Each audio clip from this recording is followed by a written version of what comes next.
Olá, meu nome é Moisés André Nissenbaum e hoje vai ser a apresentação do capítulo 6 do CCNA 4, Connecting Networks, que a gente vai falar sobre qualidade de serviço. Esse também é um capítulo novo, não existia na versão 5 do CCNA 4, e é um assunto também, a exemplo do capítulo anterior, que não vai ser muito aprofundado, vai ser mais apresentado. Com isso, antes de começar, eu aconselho fortemente vocês assistirem os vídeos desse capítulo. Como é muita parte teórica, os vídeos eles são bem claros, eles clarificam bastante coisa. Tá? Vou mostrar para vocês no currículo esses vídeos, né?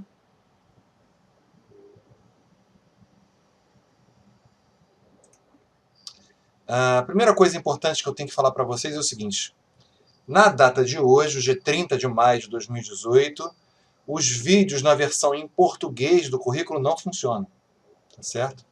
Então a gente tem que ir aqui em idiomas, mudar para o inglês, tá? E a partir daí ver os vídeos do capítulo 6. Vocês podem ir direto por aqui pelo índice do curso, tá? Video Index. Aqui os índices do capítulo, os vídeos do capítulo 6, ó. São vários. É importantíssimo vocês darem uma olhada nesses vídeos, porque eles são muito explicativos. Vocês põem aqui, por exemplo, a legenda em português, e aí os vídeos são muito bons, tá certo? Muito, muito bons mesmo. Vamos lá, vamos voltar para a nossa aula no PowerPoint. Bom, quais são os objetivos desse capítulo? Dois. Né? Primeiro, dar uma visão geral do QoS. Tá?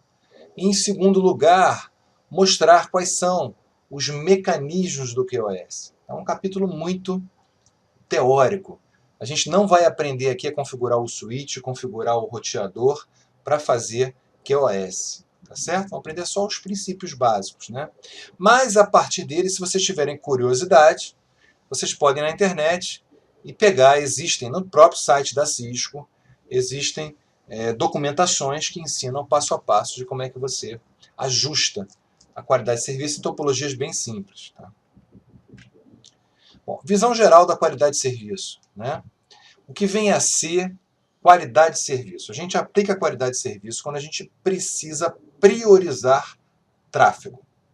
Certo? Então, a gente tem numa rede circulando vários tipos de tráfego.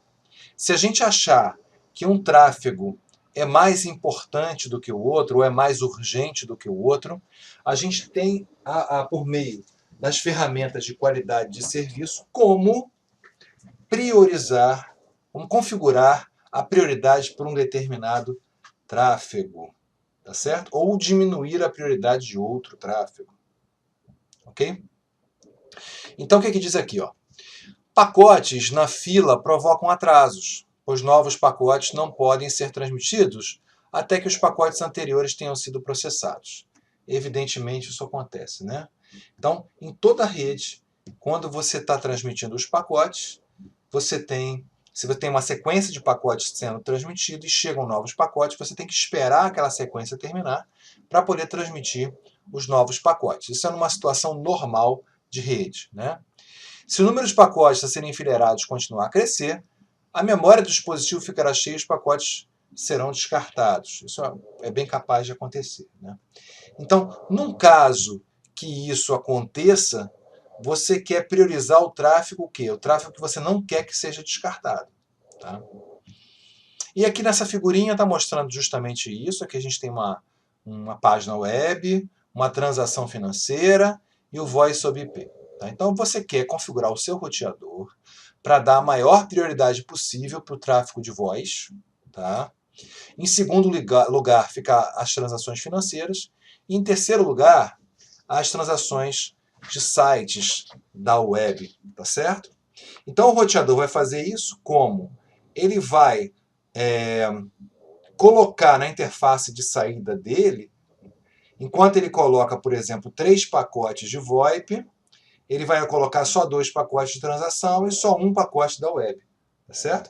321, 321, 321, 321, assim ele vai transmitindo, e é dessa maneira que ele vai dar prioridade a quem?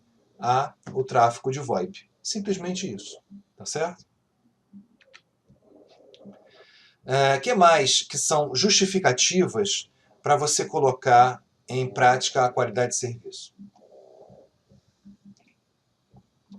Bom, aqui estão alguns elementos que fazem parte, alguns conceitos que fazem parte do entendimento da qualidade de serviço. O primeiro deles é a largura de banda.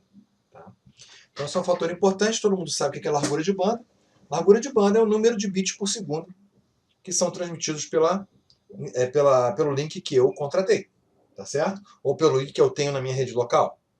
Então, 100 megabits por segundo é a largura de banda do Ethernet, por exemplo, de uma das variações da internet. 100 bits por segundo, 1 gigabit por segundo, 10 megabits por segundo, isso é largura de banda. Congestionamento é quando você tem, por exemplo, um roteador com duas interfaces. Uma interface giga e uma interface fast. Ou seja, uma interface de 1 gigabit por segundo, outra interface de 100 megabits por segundo. O tráfego está chegando na interface giga e está saindo na interface fast. O que vai acontecer? Vai haver congestionamento, que vai chegar muito mais pacote do que o roteador tem capacidade de entregar para fora. Então vai acontecer um congestionamento. Isso é um exemplo assim, muito simples e bem claro do que é congestionamento. Tá? Atraso. Pode ocorrer o quê? Atrasos na transmissão dos pacotes. Uma sequência de pacotes, tá? O pacote número 10 chega e vai chegar depois de um tempo o pacote número 11, depois de um tempo o pacote número 12, devido a quê? A vários equipamentos no caminho, ou várias outras questões que podem estar ruído, essas coisas, né? Então, o atraso é uma característica também que eu tenho que trabalhar quando eu trabalho qualidade de serviço. E a variação do atraso, tá certo? Quando os pacotes não chegam igualmente espaçados no tempo. Ou seja, chega o pacote número 10, aí 1 segundo depois chega o pacote número 11, aí 5 segundos depois chega o pacote número 12, meio segundo depois chega o pacote número 13. Então é uma irregularidade entre os intervalos de tempo entre os pacotes. Isso a gente chama em inglês de jitter, ok? Jitter. J-I-T-T-E-R. Tá? Então, o congestionamento de rede, é claro que vai provocar o atraso. Né? O atraso é o tempo que um pacote leva para se deslocar da origem até o destino. A instabilidade, ou seja, o jitter, na verdade, é a variação no atraso dos pacotes recebidos.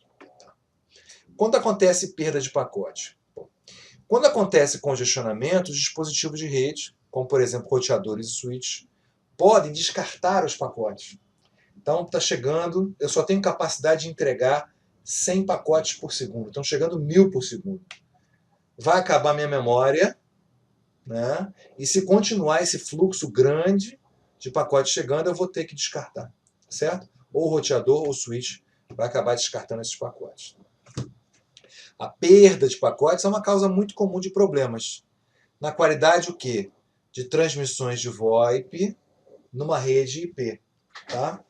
Então, pode ficar ruim, né, o som, o áudio de quem está fazendo uma ligação por VoIP. Né? Em uma rede devidamente projetada, ou seja, uma rede que tenha qualidade de serviço, a perda de pacotes deve ser perto de zero. O que acontece, gente?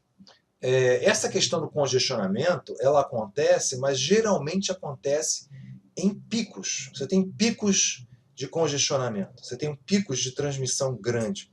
Depois você tem intervalos de tempo de transmissão menores. Então, se a rede está bem projetada, você pode distribuir melhor o tempo, né, de transmissão desses pacotes para que nenhum precise ser descartado. Os engenheiros de rede usam mecanismos de qualidade de serviço para classificar pacotes de voz ou outros pacotes, tá? Para que não haja perda de pacote, pelo menos dos pacotes de voz. Você pode selecionar. Você pode dizer, olha, eu posso perder até outros pacotes, mas de voz não quero perder. Tá? Isso é uma das aplicações da qualidade de serviço. Muito bem. Ele vai mostrar aqui, vai comparar aqui o tráfego de voz com o tráfego de vídeo e de dados, tá certo? Vamos dar uma olhada como é que é o tráfego de voz, né? Tendências.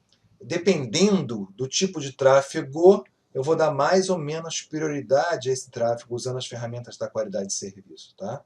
Então ele está justificando por que usar a qualidade de serviço. Muito bem. Tendências de tráfego de rede. O tipo de demanda que a voz, o vídeo e o tráfego de dados impõem na rede pode ser muito diferente.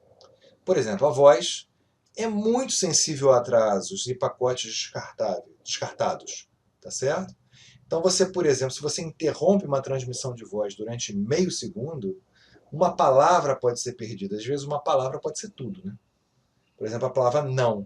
Quando ela não aparece, eu não vou sair, eu vou sair. Se o não se perde, muda completamente o sentido da frase, né? Então, pacotes descartados não são bons em transmissão de voz, né? Não há razão para retransmitir a voz quando os pacotes são perdidos, senão vai criar um eco, na verdade, tá certo? Os pacotes de voz devem receber uma prioridade mais alta que os outros tipos de tráfego. Para quê? Para que eles não tenham que ser descartados, tá certo? Ou para que não haja atraso na transmissão da voz, né?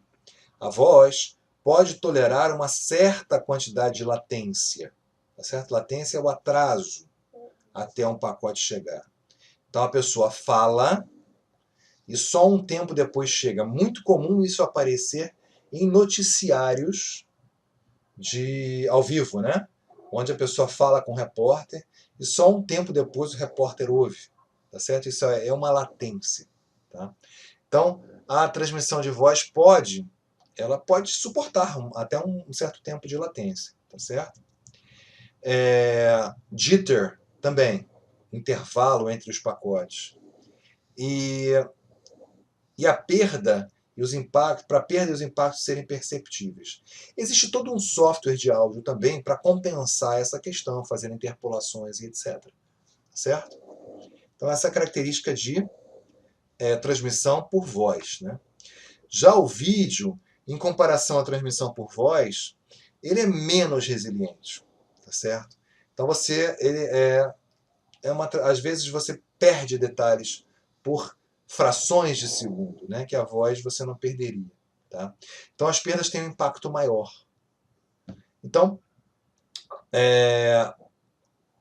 e além disso, o volume de dados transmitidos no vídeo é muito mais alto que o volume de dados transmitido no áudio. Portanto, eu vou precisar de uma largura de banda maior para vídeo, certo? O vídeo também pode tolerar uma certa latência, jitter e perdas sem impactos perceptíveis, porque o software de vídeo vai fazer interpolações. Por exemplo, na tela, você perdeu esse pedacinho azul aqui, tá certo? Então, o software de vídeo vai fazer uma interpolação, vai pegar esse pedacinho azul de cima e colocar aqui embaixo, tá certo? Então, pode um pixel ou outro ser substituído por uma interpolação, tá certo? E os dados? Bom, os aplicativos não têm nenhuma tolerância à perda de dados, tá certo? Você não pode perder dado nenhum. Às vezes está fazendo uma transação bancária, um zero a mais, um zero a menos, vai fazer toda a diferença, tá certo? As páginas web, elas já usam TCP, ao contrário do vídeo e do VoIP, que usa o UDP. Então o TCP ele se encarrega de retransmissão, tá certo? Para poder ele dar conta do combate à perda de dados, tá certo? O tráfego de dados é relativamente sensível a descartes e atrasos em comparação a voz e vídeo. Porque se um foi descartado, o TCP vai pedir de novo. O TCP está numa camada acima, né? Vai pedir de novo. E se tiver lento, se tiver com latência ou com jitter, isso não vai ser grande problema para a transmissão de dados. Tá ok? Beleza. O que a gente vai ver agora são alguns algoritmos, tá, de enfileiramento, ou seja, como é que o QoS pode ser feito na prática, tá certo? O primeiro algoritmo é o FIFO, tá? Na verdade, o FIFO não é qualidade de serviço. O FIFO é o primeiro que chega, é o primeiro que sai, tá certo? First input, first output. Então, ele é por ordem de chegada. Ele não dá prioridade nenhuma a ninguém. O que ele tem é simplesmente um buffer. Tá? O buffer é que armazena aí os dados caso haja um congestionamento para não haver perda. Mas é o modo padrão, tá certo? É o modo padrão que se usa quando você não configura nada, quando você não configura nenhuma qualidade de serviço, o FIFO é o que você usa. Né? Então o FIFO não tem conceito de prioridade ou classes de tráfego, consequentemente não toma decisões sobre prioridade do pacote. O FIFO, que é o método mais rápido de enfileiramento, é eficaz para grandes links, com pouco atraso e congestionamento mínimo. Tá? Então esse é o mais fácil de entender, inclusive. Não tem nada de QoS. Tá? O WFQ, Weighted Fair Queuing, tá? É um tipo de enfileiramento. Enfileiramento em inglês é QE. Tá? É um tipo de enfileiramento que é muito usado, mas não é o método mais avançado. Tá? Como é que ele faz? Né? Ele programa, faz uma programação automática que fornece a alocação de largura de banda razoável para todos os tráfegos de rede. Tá certo? Ele faz uma classificação e classifica qual tráfego que você quer com prioridade alta, média, normal ou prioridade baixa. Tá? Então ela aplica essa prioridade ou pesos para identificar o tráfego e classifica nos fluxos ali, como a gente mostrou. O WFQ não é suportado, por exemplo, com tonelamento e criptografia, tá? Porque ele é baseado no conteúdo daquele payload, entendeu? Então, quando está criptografado, você não tem como ler o conteúdo. Então, você não tem como saber como é que você vai classificar ele. Tá? Ok. Então tá aqui, ó, entra o pacote, entram os pacotes, eles são classificados de acordo com o seu conteúdo, vai determinar um peso mais alto, um peso mais baixo, e aí vai ser jogado na interface de saída com essa prioridade que a gente colocou aqui. O Class-Based WFQ é o WFQ mais baseado em classes. Tá? A grande vantagem dessas classes é que ele usa o conteúdo do cabeçalho para decidir qual a classe que ele vai pôr, qual a categoria que ele, qual a prioridade que ele vai pôr. Classe A, classe 1, classe 2, classe 3, classe 4, classe 5, classe 6, tá certo? Para definir se vai dar alta prioridade ou baixa prioridade. Tá? Então ele pode ser usado aí sim com tunelamento, tá? Criptografado. Então ele amplia a funcionalidade da WFQ padrão para oferecer suporte para classes de tráfego definidas pelo usuário. Inclusive, a gente pode definir também, tá? No caso, o usuário é o programador, tá? O programador do aplicativo, evidentemente. Para caracterizar uma classe, você atribui a ela uma largura de banda, o peso e o limite máximo do pacote. Você pode também especificar o limite da fila para essa classe, e que é o número máximo de pacotes permitidos para acumular na fila. Isso é coisa interessante também, né? Você diz o seguinte, olha só, o buffer é tal tamanho, eu dou prioridade buffer, né? Meu buffer é compartilhado com todas as classes, mas essa classe aqui só pode usar 10% do meu buffer. Se estourou os 10% do meu buffer, você começa a descartar os pacotes dessa classe. Tá certo? Para quê? Para sobrar mais buffer para outra classe. É uma coisa que o WFQ não tem. Tá certo? Os pacotes pertencentes a uma classe estão sujeitos à largura de banda e aos limites de fila que caracterizam a classe. Então, tanto a questão do buffer quanto a questão de prioridade para jogar na saída. Tá legal?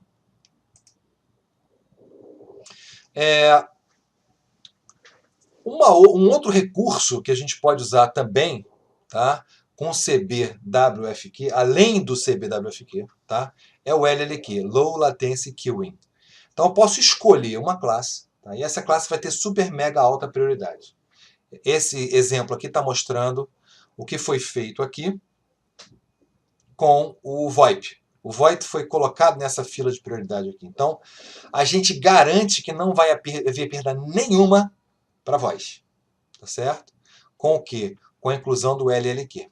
Então, o LLQ fornece enfileiramento de prioridade rigoroso para CBWFQ e que reduz a flutuação nas conversas, por exemplo, por voz. A largura de banda atribuída aos pacotes de uma classe determina a ordem na qual os pacotes são enviados. Então, sem o LLQ, todos os pacotes recebem o serviço relativamente com base no peso. Tá? Nenhuma classe de pacote pode receber prioridade rigorosa. Mas com o LLQ, eu permito, né, que você tenha aí alguém que fura a fila, vamos dizer assim. Tá certo? Mais ou menos uma furada de fila. Tá? Bom, vamos à segunda parte do capítulo, que são os mecanismos de QoS. Tá certo? Falamos aqui da classificação dos tipos de QoS. Agora vamos aos mecanismos. Tá? Bom, o que a gente tem? A gente tem, na hora de projetar um QoS, a gente tem alguns modelos. No caso aqui, a Cisco está apresentando 3 modelos.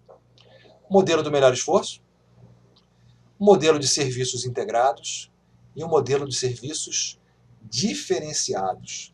Tá certo? Bom, o que é o melhor esforço?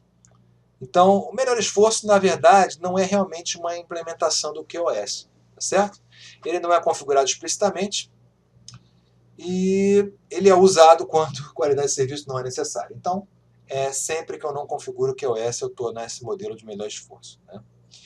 Já os serviços integrados, né, quando eu configuro o QoS com int-serve, né, ele fornece um QoS bastante elevado para pacotes com entrega garantida. Então, eu posso fazer uma qualidade de serviço tal que certos tipos de pacote tenham entrega garantida já no QoS. Certo?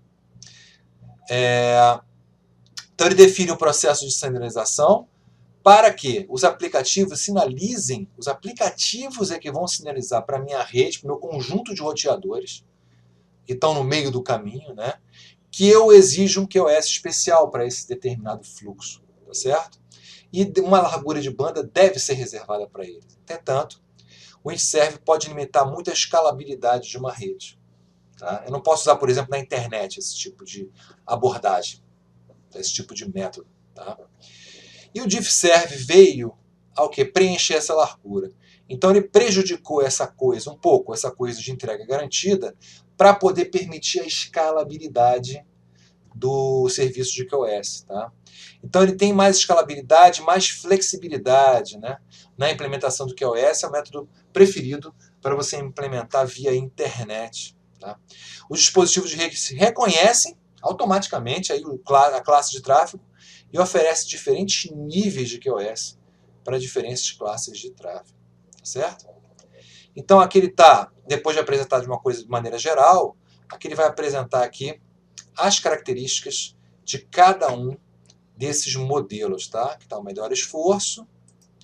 No próximo, tem dos 3, tá? No ambiente online tem dos 3. Eu não ia mostrar mesmo, né? Tá certo? Melhor esforço, int-serve e diff-serve, tá? Melhor esforço é um modelo mais escalável. A escalabilidade é limitada apenas por limite de largura de banda. Nesse caso, todo o tráfego é igualmente afetado. Tá? Nenhum mecanismo de qualidade de serviço é necessário. O modelo é muito mais fácil de implementação, mais rápido. Essas são as vantagens. A desvantagem é que não tem nenhuma garantia de entrega. Se estourar o buffer, já era, vai descartar os pacotes. Os pacotes chegarão sempre que puderem, em qualquer ordem, se chegarem. Nenhum pacote tem tratamento preferencial, os dados essenciais são tratados da mesma maneira que os e-mails, por exemplo, os e-mails casuais. Int-serve, né? Olha só a figurinha do int-serve. Você tem uma reserva de recurso que é dinamicamente alocado pelo backbone. Tá? E aí, esse nó tem reconhecimento de QoS, esse nó também tem reconhecimento de QoS. Eu tenho um QoS efetivo que passa por meio dessa WAN aqui, tá legal? E que esses duas pontas vão perceber. Tá?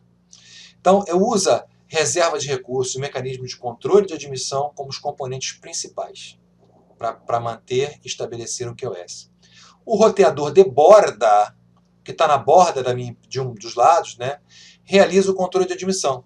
Ele que vai informar o backbone o tipo de QoS que eu quero fazer. Tá certo? Então, o padrão int-serve supõe que os roteadores, ao longo do caminho, estabeleçam e mantêm um estado de cada comunicação individualmente, certo? Se os dispositivos de rede ao longo do caminho puderem reservar a largura de banda necessária, tudo bem. O aplicativo de origem poderá começar a transmissão. Agora, se ele não puder reservar essa banda, né, nem vai começar, o roteador de borda nem começa a transmitir. Tá certo? Então esse é o Indiserve. É uma comunicação geral. Tá? Então, na prática, como é que é isso? Né? Você, na hora de contratar o link com a sua operadora, você contrata também qualidade de serviço. E aí, você tem que configurar o roteador que está na borda da tua empresa para conversar com o backbone, para ele entender o que você quer e fazer a qualidade de serviço. Tá certo? Já o DiffServe, né? Ele especifica um mecanismo escalável e simples para classificar e gerenciar o tráfego de rede e fornecer garantias de QoS em redes IP mais modernas, tá? Como PLS, etc. Tá? O DiffServe pode fornecer uma qualidade de serviço praticamente garantido, não totalmente garantido como o anterior, tá? E ainda ser econômico e escalável. O DiffServe usa uma abordagem de QoS leve. Funciona no modelo de QoS provisionado, no qual os elementos da rede estão configurados, especialmente configurados, para atender às várias classes de tráfego, cada uma com requisitos variados de QoS. Então o DiffServe ele divide o tráfego de rede em classes, com base nos requisitos da própria empresa. Cada uma das classes pode ter um nível de serviço diferente. Certo? Ele vai sempre entregar. Tá? Muito bem. Então vimos os modelos. Tá? Agora vamos ver como é que isso acontece na prática. Como é que um roteador vai, na prática, marcar lá os pacotes e os switches marcam os quadros para poder fazer o QoS. Poder diferenciar um quadro de outro ou um pacote de outro. Tá? Muito bem. Como é que é evitada a perda, de pacotes? Tá certo?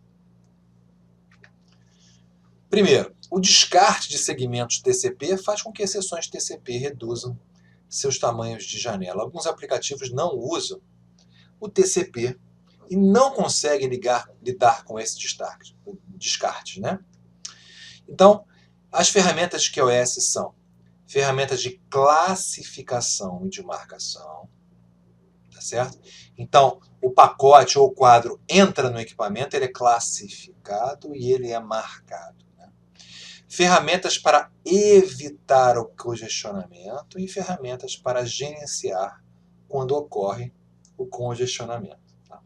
Então, o que são essas ferramentas de classificação e marcação? Né?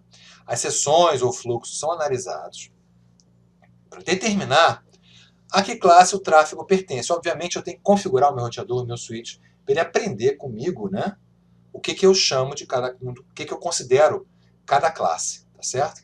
Então, após a determinação, os pacotes são devidamente marcados, geralmente no cabeçalho deles. Bom, e para evitar o congestionamento? As classes de tráfego são partes distribuídas de recursos de rede, conforme definido pela QoS. Então, dependendo da qualidade de serviço, eu vou priorizar mais ou menos uma determinada classe. Tá? A política de QoS também identifica como tráfego e qual tráfego que pode ser descartado de forma seletiva, ou remarcando para evitar o congestionamento, tá? Ou remarcado. Tá? A ferramenta principal para evitar o congestionamento é o WRED, e é usado para regular o tráfego de dados de TCP de forma eficiente, em termos de largura de banda, antes que ocorra descartes causados por sobrecarga na fila. O WRED é meio difícil de explicar agora. É interessante fazer a leitura no currículo dele, tá, para entender melhor, ou então assistir os vídeos. Tá? Bom, e o gerenciamento de congestionamento? Quando o tráfego excede os recursos de rede disponíveis, vai congestionar. Tá? Então ele é enfileirado, fica no buffer, para esperar a disponibilidade dos recursos. As ferramentas de gerenciamento de congestionamento comuns, baseadas no Cisco IOS, incluem algoritmos, como aqueles que a gente já viu, CBWFQ e LLQ. Tá? vai falar de cada uma delas, né? Vai falar primeiro da classificação e marcação, né? Então, nesse quadro, ele dá alguns exemplos de classificação e marcação que ocorrem em camada 2 e em camada 3, tá certo? Bom, então, antes que o pacote possa ter uma política de OS aplicada a ele, o pacote precisa ser classificado. Como é que ele vai ser classificado? Vai depender de como é que eu configurei o equipamento, como é que eu informei a ele que deva ser essa classificação. Segundo, os métodos de classificação de fluxo de tráfego nas camadas 2 e 3 incluem o uso de interfaces, por exemplo, de ACLs e de mapas de classe. Tá? É justamente isso que eu estava falando para vocês. Da informação ao roteador, ao switch, quais são essas classes. Tá? Como é que elas devem ser mapeadas. Então aqui a gente tem nessa tabela, ó, por exemplo, o Ethernet, ou ele utiliza o 802.1q para configurar um campozinho do cabeçalho que se chama COS, categoria de serviço. Tá? E usa 3 bits para isso. 2 elevado a 3, 8 níveis no máximo que ele pode colocar. Né? O Wi-Fi 802.11 também utiliza um campo no cabeçalho chamado Identificador de Tráfego Wi-Fi, TID, tá? Que também usa 3 bits. No MPLS tem o campo ESP, de também 3 bits. A gente, no IPv4 e IPv6, a gente tem 2 campos que a gente pode marcar no cabeçalho também, que é o IPP, de 3 bits, ou o Differentiated Service Code, ok? Que tem 6 bits. Tá? Esse é mais usado, esse aqui de baixo. Tá? Ok, lá, ele vai mostrar aqui, ó, a marcação em 802.1q, tá certo? E a marcação em camada 3, ó. O DSCP de 6 bits, tá vendo?